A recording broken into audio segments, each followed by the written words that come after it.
Kendrick Lamar just rewrote the rules of the Super Bowl halftime show when the NFL announced Kendrick Lamar as the Super Bowl halftime show performer in September. Both his critics and fans expressed doubt that he would be up for the job.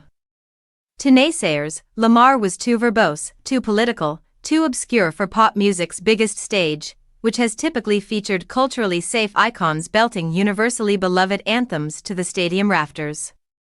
Some instead clamored for New Orleans' own Lil Wayne, a living embodiment of the raucous creativity and bacchanalia of the city hosting Super Bowl 59. Conversely, Lamar's fans worried that the narrow confines of the televised gig would require him to compromise his artistry, that even the act of him performing on such a corporate stage was a sign of him selling out or renouncing his activist, anti-establishment roots.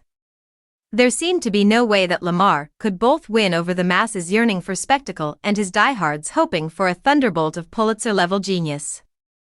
But Lamar's superpower has long been his unique ability to navigate this exact tension between message and reach, to tell stories of American pain and oppression without coming off as preachy, to challenge audiences lyrically and musically while widening his listenership.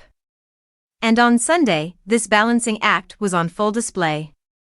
Lamar delivered a Super Bowl performance wholly unlike any other before it, in which the aim was not to summon nostalgia or comfort but to demand full attention and active listening from his audience. What Lamar lacked in sing-alongs, he made up for in narrative, visual stagecraft, and sly political commentary, while also slamming the casket on his rap feud with Drake for good. The revolution bout to be televised, he warned his audience at the top of the show. "You picked the right time, but the wrong guy." Lamar's performance began with a close-up of a beaming Samuel L. Jackson, dressed in a full Uncle Sam suit, gesticulating pompously and proclaiming, "This is the great American game." Jackson seemed to represent the audience's expectations for a halftime show performer, razzle-dazzle, patriotism, and gratitude to be on such a grand stage. But when the camera cut to Lamar, he was crouched down, mumbling quickly, shrouded in darkness, and performing not a hit, but a snippet of a 2024 verse that didn't even make it onto his recent album, GNX. After he transitioned into the confrontational squabble up, Jackson's Uncle Sam returned to the stage, chagrined. "Too loud, too reckless, too ghetto," he shouted in a manner reminiscent of his Django Unchained character, a loyal house slave named Stephen. "Mr. Lamar, do you really know how to play the game?" Lamar did not concede to the character's criticisms.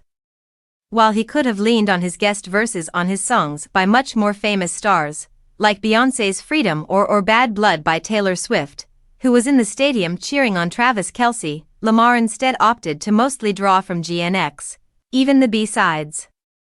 He rapped an a cappella version of Man at the Garden in front of a group of finger-snapping, beatboxing friends, as if they were freestyling at the lunch table, then transitioned into the silly, sullen peekaboo.